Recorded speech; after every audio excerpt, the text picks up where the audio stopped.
Well, it's so good to welcome Ricardo to the show. How you doing there, Ricardo? I am doing very well. How about yourself?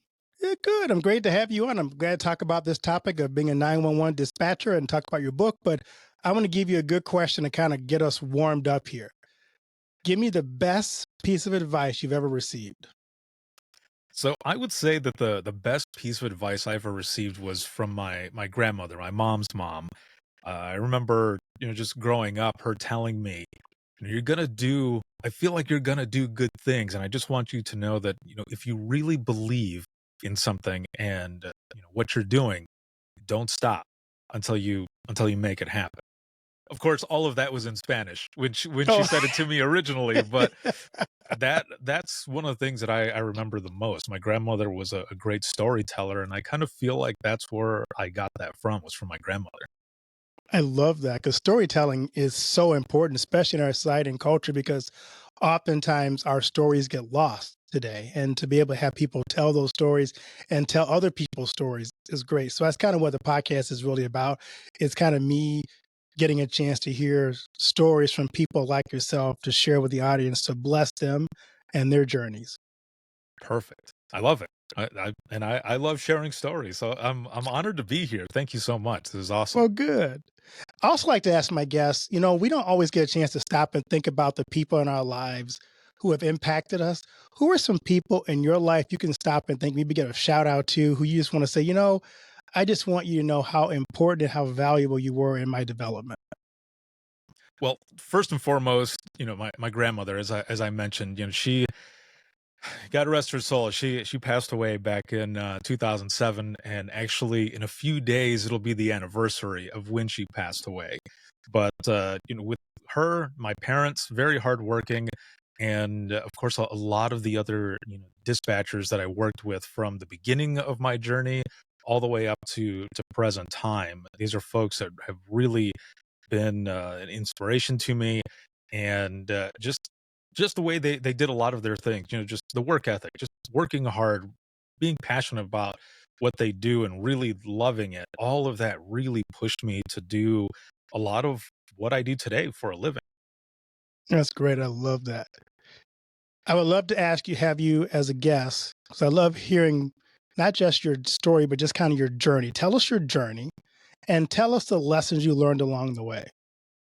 So if we're kind of talking about dispatch, if we're starting there, really with that journey, I can start with this, and that in the beginning of that, back in 2001, that far back, 2001, I was really at a kind of a crossroads in my life. There was a lot of different things that were going on, and I wasn't sure where I was going to end up. And I was having a lot of issues. I was basically at my rock bottom, I would say. And I'm a firm believer that when you're at your rock bottom, you can only claw your way back up. And you really find out what you're made of. You find out who you are. And back then, I remember going to visit one of my cousins because I decided I can't really live like this anymore. I need a fresh start, or at least I need a break to try to figure out things, try to start that journey of climbing my way back up to the top. And I visited my cousin and I told him I'm going to leave to Florida, and I'm going to visit my mom, my grandmother, and my younger sisters, and just see what I can do. Now, when I left, I had also told other friends. They didn't know really that I was going to be leaving. They didn't believe it. Rather, is what it was. They didn't believe that I was leaving, and I said, "No, I am going to leave." When I left, I didn't even tell my dad. And the reason for that was because he and I, during that time, I was living with him and my younger brother. We were basically at each other's throats. I mean, we weren't getting along, and I needed to get out of that situation as well. And I ended up going to pick up my brother. On my way to pick up my brother, because he decided he was gonna come with me, I turned on the radio, and there was this song that came on that made me feel as though what I was doing at that moment was the right thing to do. Now, there's a band called POD, and they have a song that's called "Alive," and when that song played on when I turned the radio on and that song came on, it was right at the beginning. I knew something good was going to happen. I didn't know what or to what extent, but I felt like something good was going to happen. And I went and picked up my brother and we took off on a magical road trip that I will never forget. It was amazing. There was so much that was going on during that time, and we end up getting to my mom's house, and I end up being there for about a month. Like I'd only planned on staying for a couple of weeks.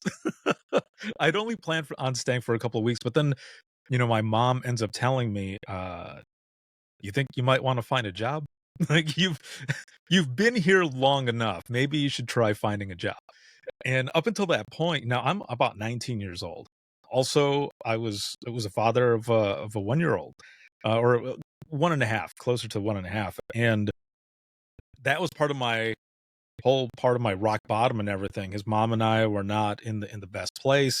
We were no longer together and stuff. So all of that stuff we're trying to figure out as well. But now I'm in Florida trying to figure out this fresh start, right? And up until that point, I only had retail management experience. So that's what I was looking for. And I could not find any jobs out there. This was in Polk County, Florida. And if you've ever read any of those Florida man or Florida woman stories, a lot of times it comes from that county. Oh my. Yes. So, I'm looking all over the place. I cannot find anything. And my mom one day says to me, "Your cousin's husband knows the chief of police." And just kind of paused there for a moment. And I thought, "Oh, awesome. Good for my cousin." I didn't understand, right? I didn't understand that in the beginning. And my mom's like, "Give me a chance. Hold on. Let me explain."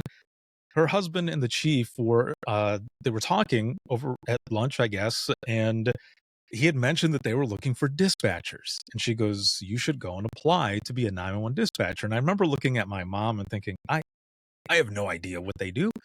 I don't know what it entails. Like, my only experience up until that point was a show that I grew up with that I was in love with called Rescue 911.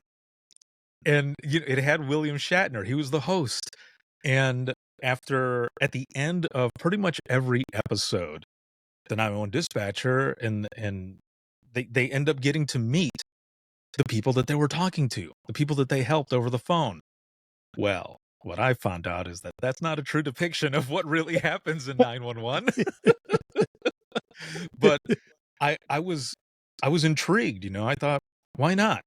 Let's see what happens." So I ended up calling in, I get an interview, going for the interview, but then I don't hear anything for about 2 months.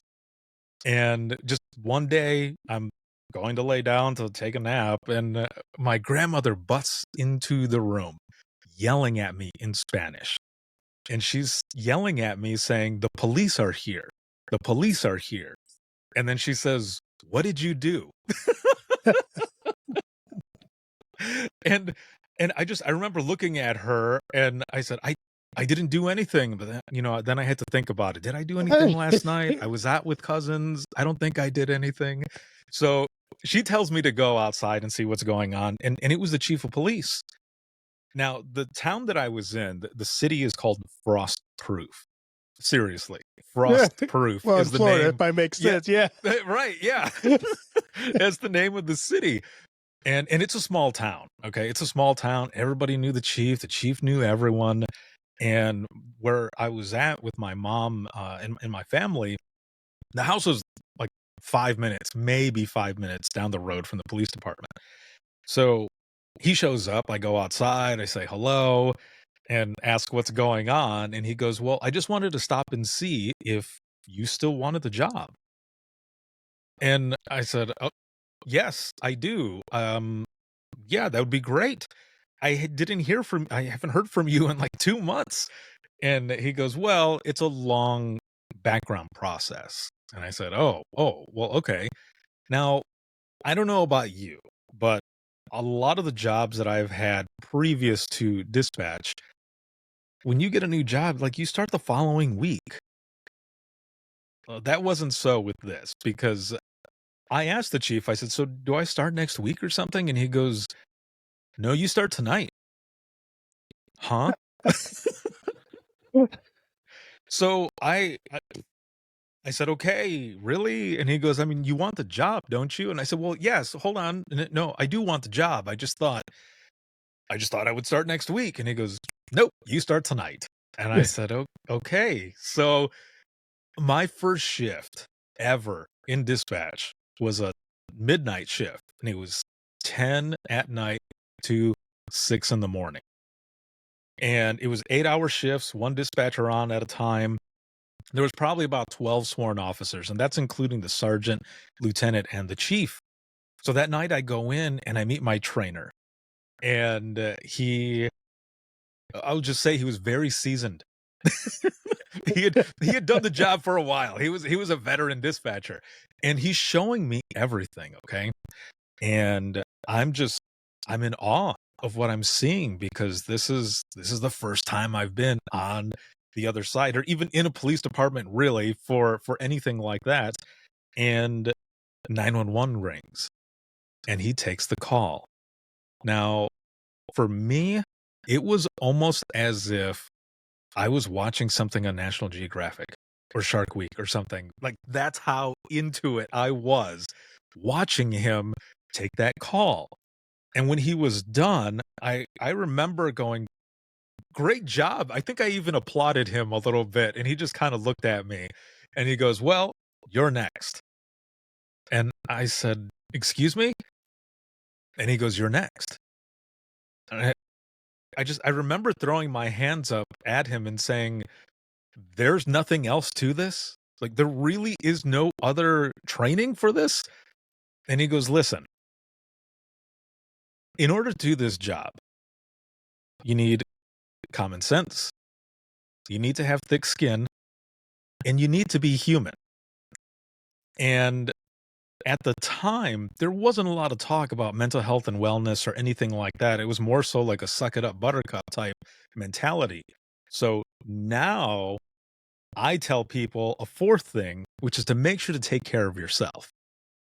But that's how it was for me in the beginning of this dispatch journey. That first night was taking my first call and I'm sweating, just sitting there waiting, I'm just freaking out, waiting for this call to come in because it's 911. You don't know what's going to happen. You don't know what is going on in the world, in the area, who is going to call, what exactly it's going to be. And I'm just sitting there, just sweat going down my back, and and then finally the phone does ring and it's my turn. And I answer the phone, and luckily it was a butt dial. But that's how it all started out. That's how I started my journey back in 2001 in dispatch. Wow, that's amazing.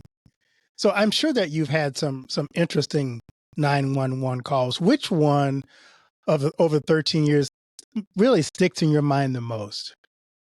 So there are at least 3 of them.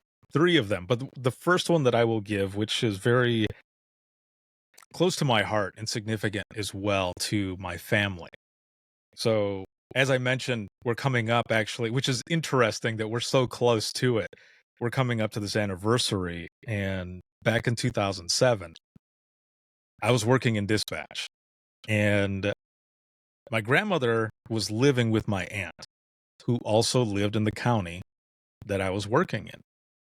And it was also the county that I grew up in because I spent my time in Frostproof for about almost 4 years dispatching. Then I moved back home to Southwest Michigan and started working for a dispatch center, a central dispatch where there's more than one person working at a time. There's about 3 to 4 of us. Call volume is way higher.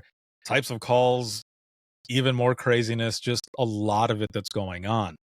And my grandmother's now living with my aunt, and she was in hospice care.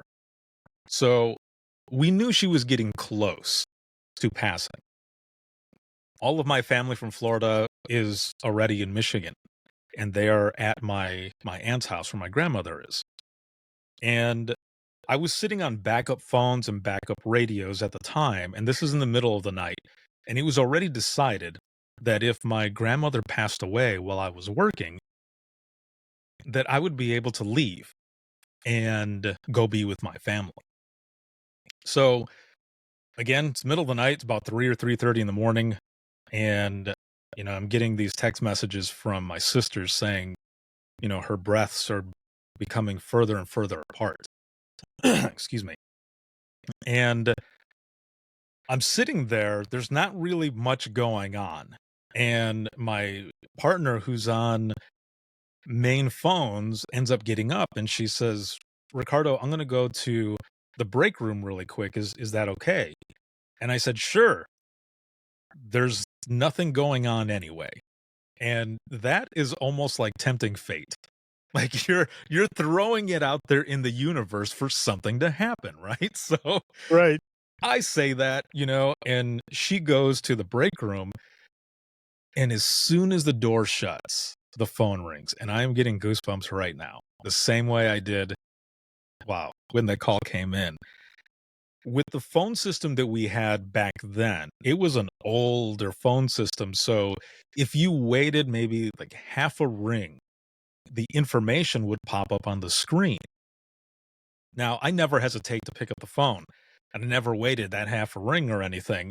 But for whatever reason, this call, as soon as the phone rang, it felt different. The hair on the back of my neck was standing up, and I waited that half ring to see the information on the screen. And when it popped up, it was my mom's cell phone number. And Wow. immediately, all I could think was, what are the odds that I'm the one taking this call? And I pick up the phone and I say, Allegan 911, where's your emergency? And I hear my cousin's voice and she says, Richie? And I said, yeah. And she goes, Grandma just died. And I had to go through the motions.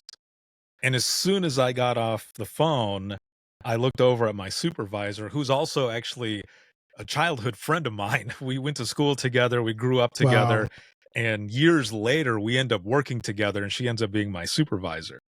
So she says, go ahead and go. And I left and I went and picked up my brother and then we went back to my aunt's house to be there with my family. And years later I was talking to a friend and I told him that story and he goes, "What a blessing." And I remember thinking, what do you mean? Like, what do you mean, what a blessing? And I thought about it more. And it took me a little while, but I finally understood. Because from the beginning, when my parents got married, before my siblings and I were born, my grandmother lived with my parents. So she was literally there for me in the beginning when I was born. And when she passed away, I was there for her. And as I mentioned earlier, she was a great storyteller, and she left me with that story to tell. Wow.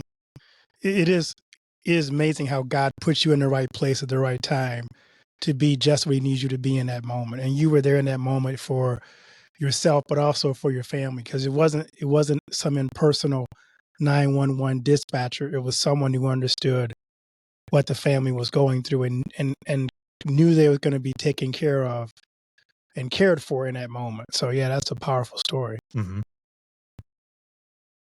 Thank you. Yeah, I will always have it, and when I go around to different conferences or when I'm teaching other dispatchers or whatever, that's one of the stories that I always share because you never know what's going to happen in 911, but I'm a firm believer that there are some phone calls that are meant for us because we might have some sort of life experience, something in our past that allows us to be able to talk to others in a better way than others could. Not that they wouldn't do a good job. I know they would do a great job, but I have the same experience that this person is calling about that allows me to talk to them in a different way. than others would be able to. You said there were 2 more that stood out. What was one of the other ones that stood out for you? Yeah, so, there was one that I remember. It was early on when I was working in Michigan, and this one is well, these next 2 are both really good, and powerful, of course, but I took a phone call from a mom who was hysterical. She was just, yelling, and I couldn't get through. Now, when you're taking a phone call like this and someone is just beside themselves, if you try to raise your voice, it's like white noise, it's background noise rather. Um, they hear somebody there, but they're so into what is going on, and of course, for obvious reasons, they don't hear you. But if you bring your voice down to almost a whisper, it kind of tricks the person on the phone in a way where they're thinking, is anybody even here? Are you there? And every time, and that was something that I learned early on to be able to do, a technique, and it worked every time. This lady who called in, she stopped and she did ask, is there someone there? And that was my moment to jump in and start asking all the questions that I needed: location, phone number, name, all of it. And the situation, of course. So what had happened was that her kids, this was wintertime, and her kids were all sledding down this hill. They were trying to see who could get the furthest. And the youngest, her daughter, was the one to get the furthest. However, even though she won, she ended up sliding into, or onto rather, the middle of a pond that they had, and it was thin ice. They couldn't get out there to her. So I end up sending everybody out. I'm trying to keep her as calm as possible, and then help arrives. And I get off the phone. I tell her, go meet with everyone. They're there. They're going to help your daughter. And I hung up with her, and I just sat there waiting and hoping and praying that they would be able to get her and without incident, right? And finally, after I felt like I was holding my breath for years, but I end up hearing them come up over the radio, and they said, "We've got her, we've got her." And one of the most amazing things. So about a week or so later, I'm working morning shift, and my supervisor at the time is reading the local newspaper and yells out, "Who took this call?" Now, we all knew in the room that she was reading the newspaper, the local newspaper, and nobody wanted to say anything because, of course, like a lot of times when something like that happens, it's not something good. And so I'm just sitting there, kind of ducking, and I said, "What call? Like, what are you talking about?" And she starts telling me pieces from it. And I said, "That was my call." I said, what is it?" It was the family. They took out an ad space and thanked dispatch and everyone who went out there that helped their daughter. And that is, I still have the newspaper clipping from that. My supervisor at the time ended up cutting it out, and she gave it to me. And that's one thing that I will always have. Now, the the last one, or the next one rather, this one also goes along with calls that are meant for us because of an experience that we might have. And this one, there was a lady who called in the middle of the night, and she was suicidal. She didn't want to live anymore. She was having excruciating back pain and neck pain to the point where she could not take it anymore. She could not handle the pain, and she didn't know what else to do. And to the point where she no longer wanted to live. Now, I got this phone call. What she didn't know, until I told her, of course, but what she didn't know was that months before this phone call, I too was dealing with excruciating back pain, neck pain, shoulder pain, pain to the point that it was in my temple and into my eyeballs. And it was bad. I was going to the doctor. They had no idea what to do for me. There was nothing wrong that they could see or that they could tell. And They sent me to physical therapy. It helped for maybe an hour, but nothing else worked. So finally, I decided to do something that I never thought I would do because of fear that someone would, one, make fun of me for doing it at all. And two, if I did a pose wrong or something, someone was going to give me crap for it. And I didn't care anymore. So I thought, I'm just going to try this. If it works, awesome. If not, I don't know what to do. And you probably already figured it out, but it was yoga. I tried yoga and the first round of yoga that I did, I think it was for about 45 minutes, and all of that pain went away. And I have no idea. It worked. So now fast forward to this phone call. One of the things I learned from one of my trainers, and of course, early on, one of those main things was being human. And when you're on a phone call with someone who wants to do something like this and you're talking to them and help is already on the way, you want to try your best to keep their mind off of what it was. Now, it doesn't always work, right? Sometimes people call in and they just do it. They want someone to be there with them. This person, however, that I was talking to wanted to talk to somebody. So I got all the information, got help going out there. They were still a little ways away. And I continued this conversation with this person, and I told her I had been dealing with the same thing. It was my turn to be human, and I started telling her what I was going through, and she asked me what I did for it. How did I find pain relief? And I told her yoga, and we talked about it enough that help got there.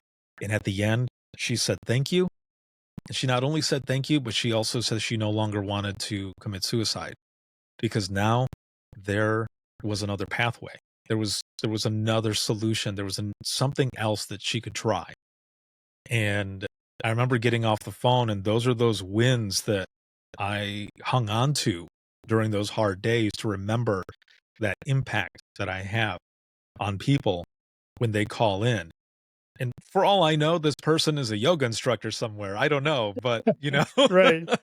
um, but it's one of those that will always stick with me. And whenever I practice yoga, I think of that person because that connection will always be there. That's powerful. You wrote a book, Imagine Yes. Listening, Your Worst Day as Our Everyday. So tell us about your book. So imagine listening is all of everything that I do stems from my own struggles in dispatch. And it it had to do with those calls. As I said in the beginning, there's this stigma. And in some places there is that stigma where if you're asking for help, you're weak. And I finally again didn't care anymore what people were thinking because I knew I needed help. And it was therapeutic for me to talk about it. It was therapeutic for me to write about it. And in 2016, I founded this movement called the I am 911 movement. It was hashtag I am 911. And what this movement was about originally started to raise awareness for reclassification of 911 dispatchers because through the Office of Management and Budget, emergency dispatchers are part of the clerical class or not part of the protective class with police, fire, and EMS. So there was this reclassification that was trying to be done. Organizations were trying to fight for it, and it actually just restarted yesterday. And I was trying to raise awareness, trying to help raise awareness by sharing stories. So the first story I shared was one of my own. I wanted it to be raw. I wanted it to be dispatch style. And I really wanted to touch those who were going to be reading it to get just a glimpse into a call that I have taken. So I created a meme and it said, I heard your last breath the night you flipped your four-wheeler. Hashtag I am 911. And I put it out there and asked other dispatchers to do the same thing. And it exploded.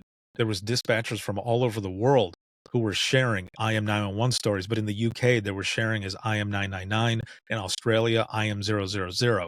And it was the entire thin gold line, as dispatch is known as, came together to share these stories to show the difference between emergency dispatchers and commercial dispatchers. Well, where Imagine Listening comes in is I started a or built a class actually at different public safety conferences where I gave other dispatchers the chance to share their stories out loud, either out loud or to write it down. And it was because I wanted people to do just what the title says. I want people to imagine listening, a call just like this to come in, but also to show how it sticks with us. So that's where the book comes in. They're all stories that were submitted for the movement. It's book one in a series of books that are going to be coming out. And for those who have it, if you have it, or if you end up purchasing the book, pages 7 and 39 are my personal I Am 911 stories. But that's where the book comes from. It highlights all of these stories that were submitted. And again, it's book one in a series of books that are going to be coming out, highlighting those stories. You mentioned there was a declassification starting. So tell us how that ended up. You said they were just starting to reassess that. So tell us how that turned out. So 2016 came, and all of this awareness was now going out. Like it exploded to the point where news media outlets were sharing stuff about the movement and how it was connected to reclassification. And the only thing is, though, is that the OMB, what they look for is more so hard data versus the emotional side, which I understand. But that piece is a big piece that goes into it as well for people to understand that we're not just answering the phone. We're not just drones. We might be calm, cool, and collected. However, in the back of our minds, we're freaking out with the caller too, because we're empaths. We're putting ourselves in their shoes to be able to understand, to be able to build that trust and have those questions answered to get them help as fast as possible, but also that information for the field responders that are heading out there. So all of this is going on, but they ultimately denied it. They ended up not doing it after all. And it's every 10 years, I believe, close to that, where maybe it's 8, something to that effect. It's either 8 or 10 that they do the reclassification again. And yesterday, Congresswoman Norma Torres actually started it again. It's called the 911 Saves Act, and it's simply to reclassify 911 dispatchers as first responders. But there's a lot of states rather that have done it at the state level. They've reclassified, but what we're looking for is through the federal level for that. But that's how it went down in 2016. They ended up denying it.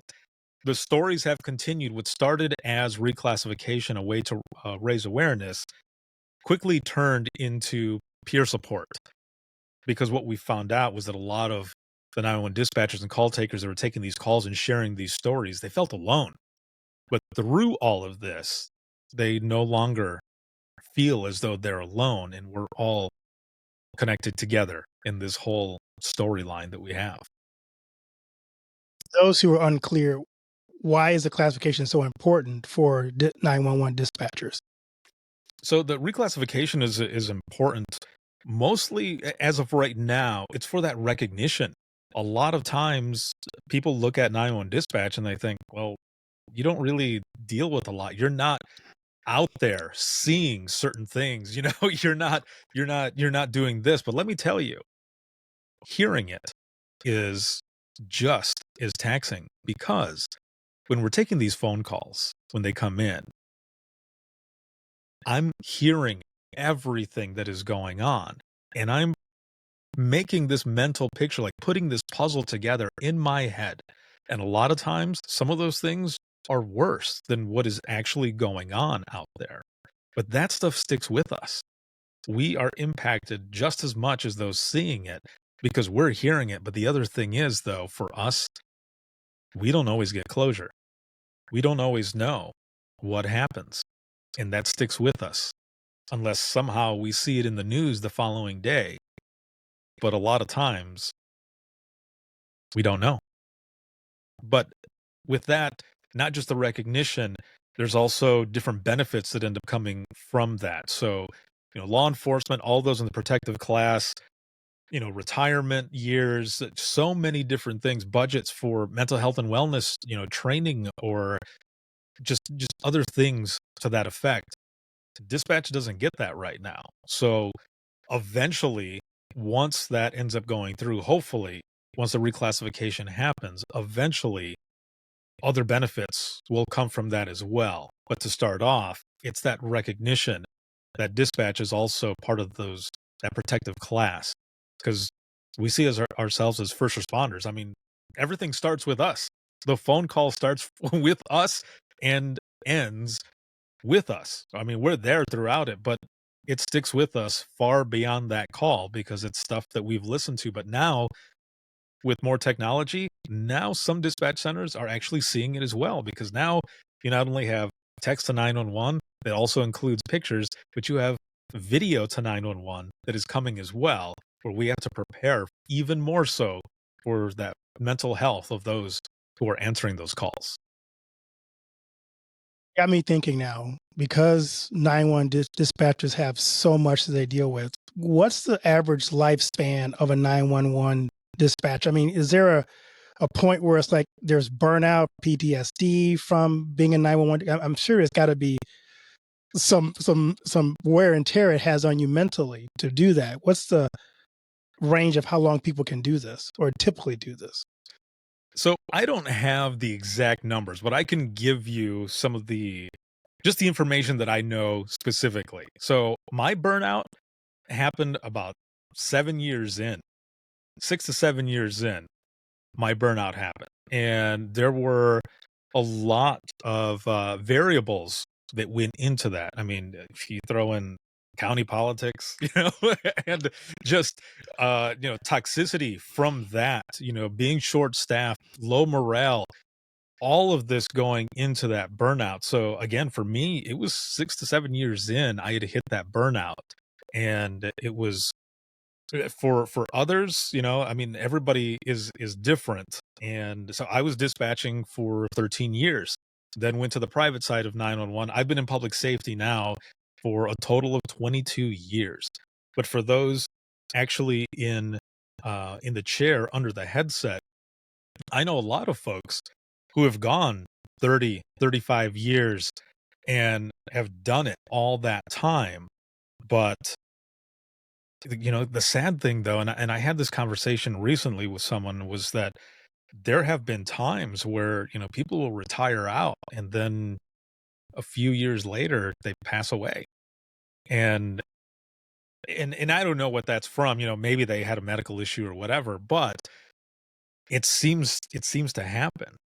And there's also a lot of different things, PTSD, a lot of that has come out from dispatch too, from about 2016 when I started that movement and everyone started to talk even more about mental health and wellness and dispatch. It has become a big topic and continues to be a big topic along with short staffing issues and everything. But I mean, just a few months ago, I had a good friend of mine from a dispatch center on the east side that ended up passing away. They took their own life. And there are other, dispatchers out there who have dealt with something similar. As a former dispatcher, what message do you have for those who are still in it to kind of encourage them? If you need help, please do not be afraid to ask for help, because I was one of those dispatchers who buried all of my calls. And until I opened up and started talking, I thought that I was leaving it at work, but that was truly crap.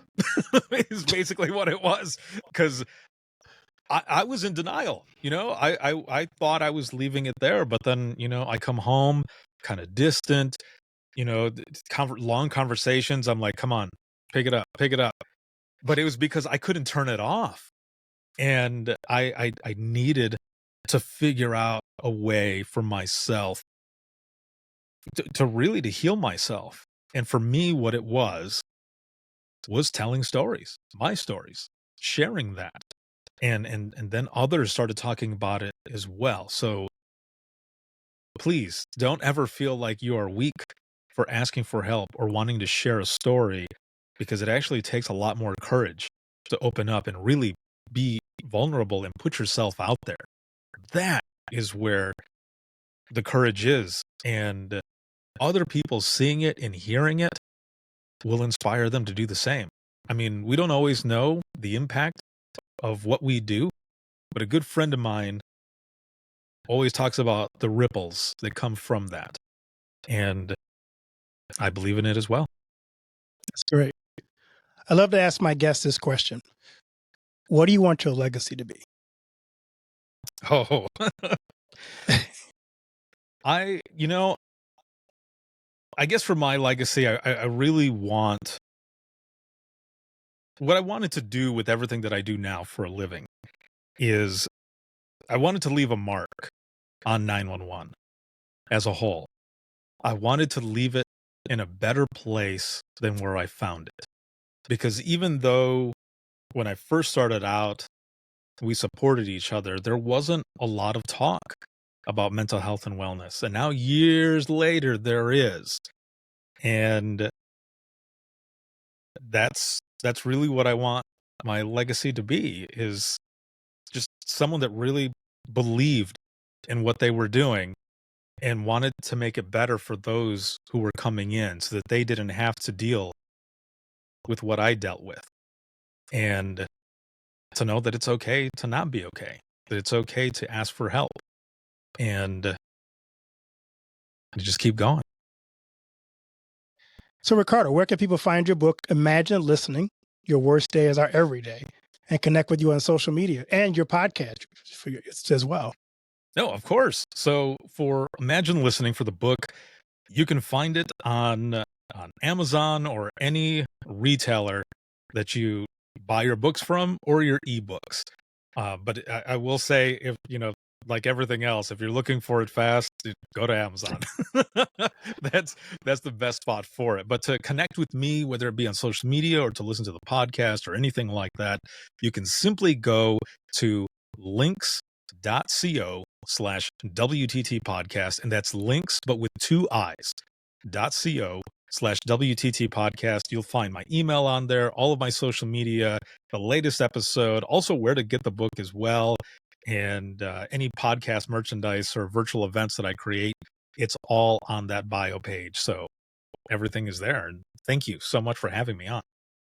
Ricardo, thank you for this enjoyable 45 minutes and just sharing your stories and your heart, and blessings on the book and telling the story. And I encourage the audience to think about your local 911 dispatchers. If there's a way to support them locally, do that.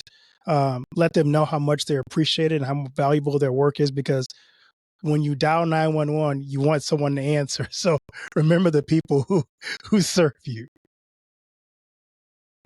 Excellent.